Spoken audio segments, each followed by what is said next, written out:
मणिपट्टी समिति का रिपोर्ट मैं पढ़ रहा हूं, इसमें मेरा कुछ नहीं है, खड़े मत हो जाना। ये मणिपट्टी समिति का रिपोर्ट है। 29,000 एकड़ भूमि वक्फ की बिजनेस के उपयोग के लिए किराए पर दे दी।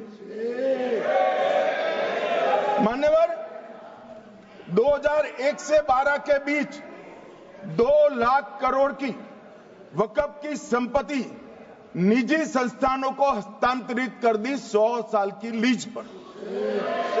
मान्यवर, बेंगलुरु में उच्च न्यायालय में बीच में पढ़ना पड़ा, 602 एकड़ भूमि को जब्त करने से रोकना पड़ा।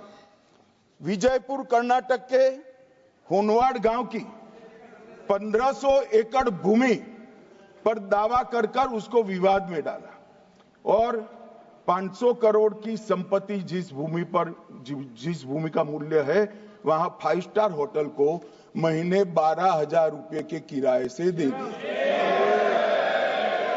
अब मान्यवर ये कहते हैं कि इसका हिसाब किताब न करो, इसकी देखरेख न करो।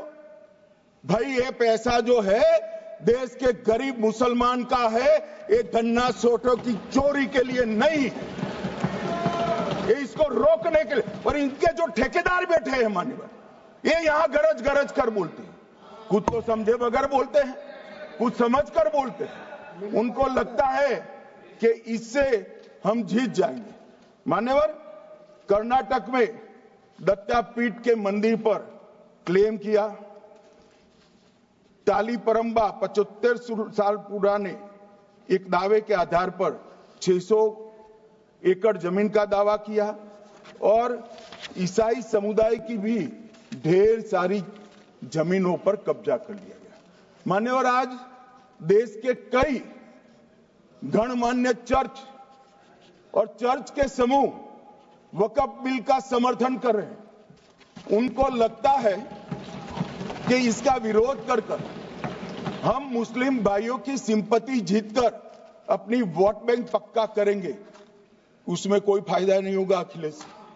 इसलिए कि 4 साल में मुस्लिम भाइयों को मालूम पड़ जाएगा कि ये कानून तो उनके फायदे में है। और इसके साथ ये दक्षिण के सारे जो सांसद बोल रहे हैं, अपनी अपनी कॉन्स्टिट्यूएंसी में सारे चर्च को मान्यवर नाराज कर रहे हैं, उनको पता नहीं, सारे चर्च को नाराज कर रहे हैं।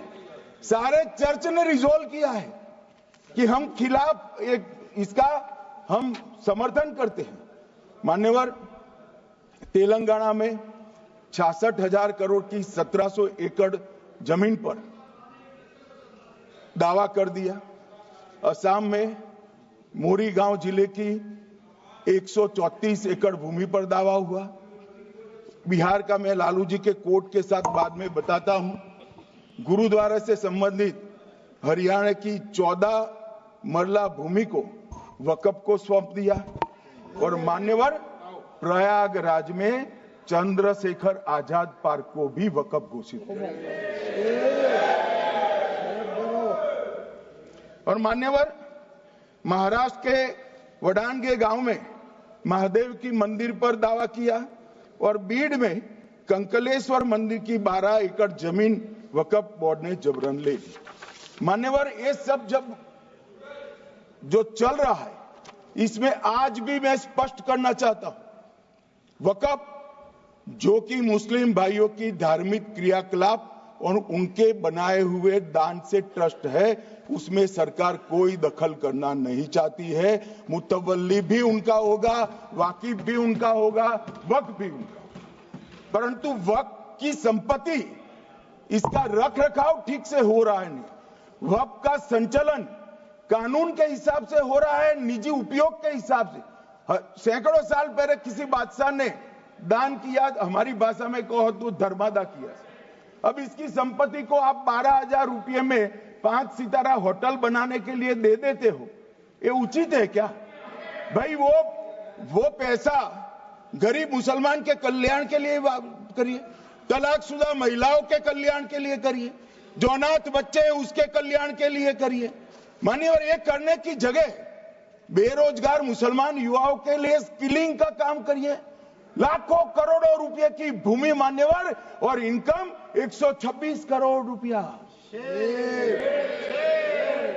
रेलवे की जितनी जमीन है, जिसमें हजारों करोड़ लाखों करोड़ का रेलवे का कारोबार चलता है, इतनी भूमि वक्फ के पास है और इनकम 126 करोड़।